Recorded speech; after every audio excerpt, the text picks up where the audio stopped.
ఇటీవల 2026 జనవరి 3 అమెరికా వెనుజులా మీద దాడి చేసి దాని ప్రెసిడెంట్ అయిన నికోలస్ మదురోను బంధించి అమెరికాకు తీసుకువెళ్లిపోయింది.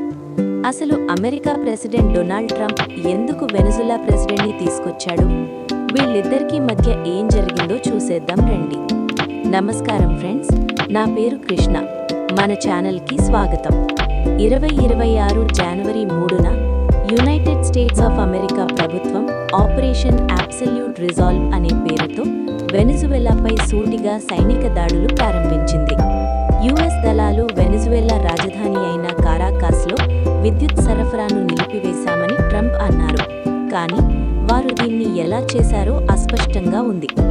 అక్కడ మదురో సురక్షిత గదిలోకి ప్రవేశించడానికి ప్రయత్నించి తలుపు దాటి వెళ్లాడని, కానీ దానిని మూసివేయలేకపోయాడని అమెరికా అధ్యక్షుడు అన్నారు. అందులో యుఎస్ ఆర్మీ వెనిజువెలా రాజధాని అయిన కరాకస్లో, అలాగే ఆ దేశంలోని 1000 ముఖ్య ప్రాంతాల్లో దాడులు చేసింది. సుమారు 150 కంటే ఎక్కువ యుద్ధ విమానాలు పాల్గొన్నట్లు సమాచారం.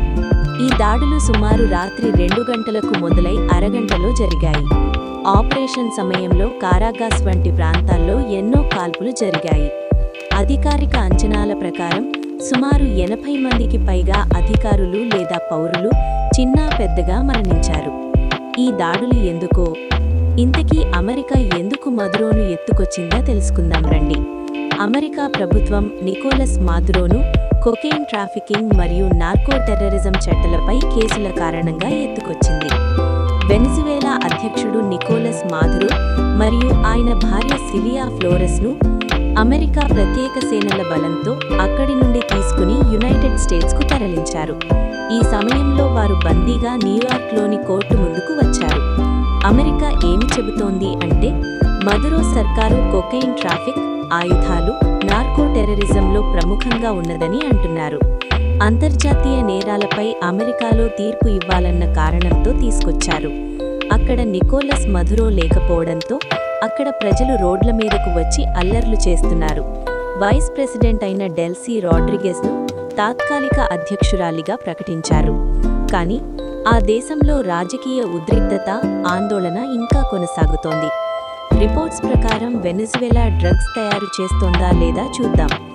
వెనిజువెలా దేశం మొత్తం డ్రగ్స్ తయారు చేసే దేశం కాదు, కానీ డ్రగ్ రవాణా అనే మార్గంగా ఉపయోగపడుతోందని అంతర్జాతీయంగా ఆరోపణలు. గుర్తుంచుకోండి, ఆరోపణలు మాత్రమే ఉన్నాయి.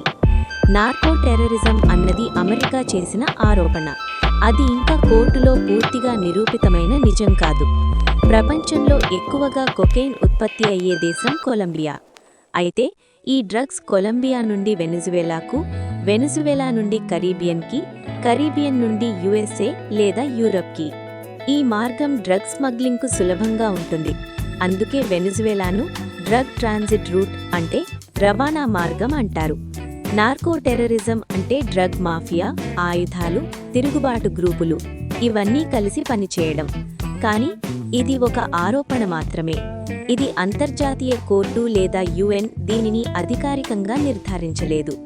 ఈ వీడియో మీద పలు దేశాలు ఏమంటున్నాయో, అసలు అమెరికా ఎందుకు చేస్తోందో నెక్స్ట్ వీడియోలో చెప్తాను. మీకు ఈ వీడియో నచ్చితే సబ్స్క్రైబ్ చేయండి, లైక్ చేయండి, షేర్ చేయండి ప్లీజ్.